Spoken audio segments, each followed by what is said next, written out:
My entitled cousin moved in without permission, and things went totally off the rails. So, picture this.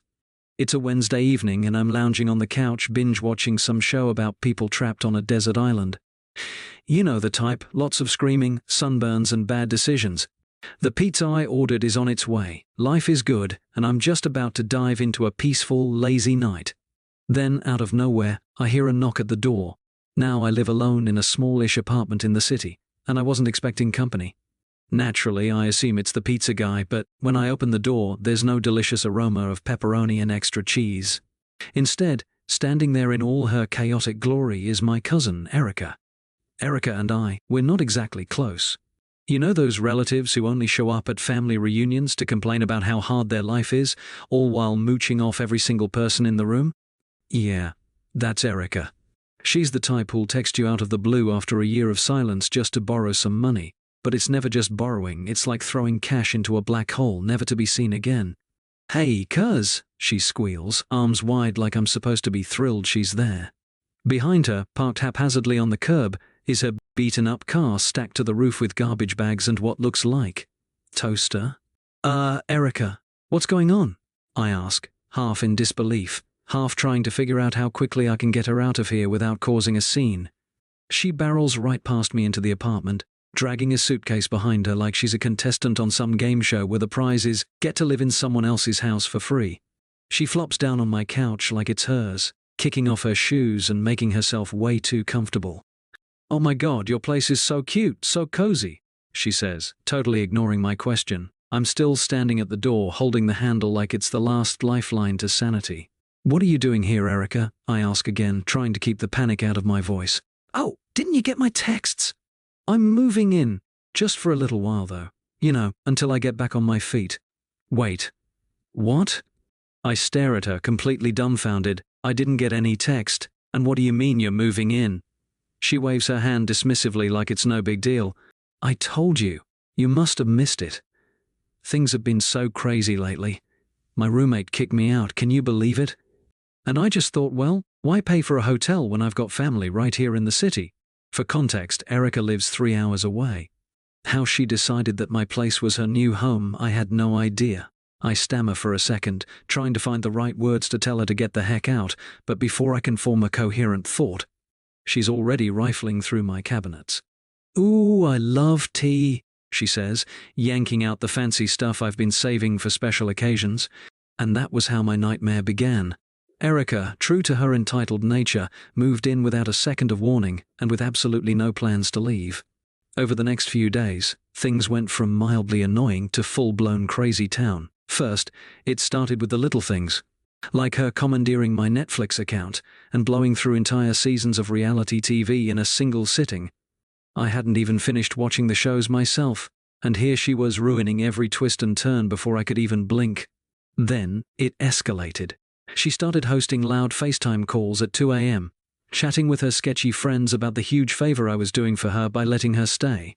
One morning I woke up to find her frying bacon on my stovetop, wearing one of my t-shirts that I hadn't even worn yet, and complaining that my fridge didn't have organic eggs.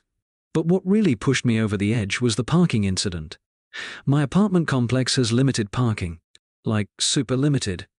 It's a first-come, first-served situation, and I have a coveted spot that's close to the entrance. One evening, I come home from work exhausted and my parking spot is gone. Taken. By none other than Erica's disaster of a car. I storm upstairs, ready to rip her a new one, but before I can even open my mouth she hits me with, "Oh, I thought you wouldn't mind. You can park on the street, right?"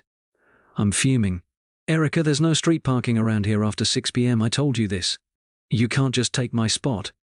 She blinks at me like I'm speaking an alien language. "But I need it. My car's way older than yours, so it's harder for me to park it far away." At this point I feel my sanity slipping. This was my life now, an apartment hijacked by a cousin who somehow thought my world revolved around her and her car. I ended up parking 2 blocks away, grumbling all the way to my door. When I finally get inside, there's a full-blown party happening in my living room. With strangers. Surprise. Erica yells, clearly thinking this was a good idea. My apartment, my once peaceful haven, was now crammed with people I'd never seen before. They were holding red Solo cups, music was blaring from a Bluetooth speaker, and someone was using my microwave to reheat something that smelled suspiciously like fish. "What is happening here?" I shout over the music. Erica grins, totally oblivious to the fact that I'm 1 second away from a mental breakdown. "I thought it'd be fun to have some friends over. You don't mind, right? You should join us. We're just getting started." Before I can process what's happening, one of the random partygoers, who smells like weed and cheap cologne, comes up and hugs me like we've been best friends for years. I awkwardly pat his back and pull away, escaping into my bedroom to hide. I lock the door and text my best friend. "Me, SOS. Erica's throwing a rager in my apartment, and I'm pretty sure someone just ate my leftover Chinese food. Help." My best friend, always quick with the sarcasm, replies, "Time to call in the National Guard. Good luck with that." The party raged on until 3 a.m., leaving my apartment smelling like sweat, alcohol, and burned popcorn. The next morning, Erica was surprisingly chipper, sipping my coffee, of course, and acting like everything was totally normal. Meanwhile, I was standing in the middle of my destroyed living room, looking at a mysterious stain on the carpet that I really didn't want to know the origin of. I'd had enough. I was ready to kick her out, consequences be damned. But just as I was about to confront her, she dropped the bombshell. "Oh, by the way, I quit my job yesterday." "Isn't that great?" I blinked. "You what?" She grinned like she'd just announced she'd won the lottery. "Yeah, I hated that job anyway. It was time for a fresh start. Plus, this way, I can focus on finding my true passion. Maybe I'll start a YouTube channel. And since I'm not working, I can stay here longer and really get my life together." The air left my lungs. I couldn't breathe. She was serious. My cousin, who had invited herself to live with me without permission, was now announcing her extended, indefinite stay. I was stuck in a nightmare, and there was no waking up. Just when I thought things couldn't get worse, the universe threw me a curveball I did not see coming. One afternoon there was a knock at the door. I opened it to find my landlord standing there, looking very official. I immediately panicked, thinking he was going to complain about the noise from Erica's party, or maybe give me a warning about all the extra people coming in and out of my place. But instead he smiled and said, "Good news, we're upgrading your unit." I blinked. "What?" "Yeah, we're starting renovations next week. It's going to take about a month, but we're going to give you a nicer kitchen, new floors, the whole deal. But you'll need to move out for a while." And then, like a bolt of lightning, it hit me. This was my ticket out. I played along, pretending to be upset. "Oh no, that's such bad timing," I said dramatically. "I guess I'll have to find somewhere else to stay." My landlord looked apologetic. "Yeah, sorry about that, but I promise it'll be worth it."